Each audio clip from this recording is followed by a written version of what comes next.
তোমাকে না জানিয়ে তোমার এই কালো কুচকুচে চুল আমি সাদা করে দেব, রুখতে পারবে?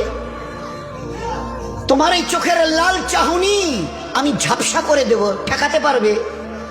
তোমার এই লোহার মতো মজবুত দাঁত 32টা 16 একটা একটা করে ট্রান্সফার করিয়ে দেব, তোমার কাছে কোনো পারমিশন নেব না, ধরে রাখতে পারবে?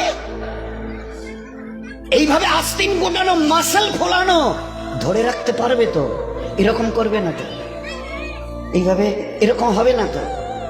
সামনে এসে একটা পান দিচ্ছে, এই হাত, চাচা এই হাতটা নিলেন, এই হাতটা কলেন, আরে বাবা দেখ না চিমটি কাটিতে কিচ্ছু নেই। আসমান থেকে আওয়াজ দিচ্ছে, ও হাত তোমার কথা শুনে আমার, এ হাত তোমার কথা শুনে আমার, আমি এর পাওয়ার সিজ করে নিয়েছি। এই দুটো পা যদি হনন হনন করে হেঁটে চলো, খালি একটা পায়ের যদি সামান্য একটু প্যারালাইসিস করে দিই না, তো জীবনভর করে হাঁটতে হবে। বেডরুম থেকে নিয়ে বাথরুম একদম লাগালাগি, অ্যাটাচড, আমরা বলি না অ্যাটাচড। তুই বেডরুম থেকে নেমে বাথরুম কত 4-5 হাত, বেডরুমের দেয়াল আর এটাই হচ্ছে বাথরুমের দেয়াল, মাঝখানে একটা দরজা, তো এখান থেকে উঠে ওই ওই ঘরের রুমটাতে পারবে? আছে পাওয়ার? কিসের দেমাগ তোমার? কিসের এই অহংকার তোমার? শুনুনি কোনোদিন নবীজির কাছ থেকে অহংকার, তাকাব্বুর এটা আমার চাদর, বড়াই এটা আমার চাদর, আল্লাহ বলছেন।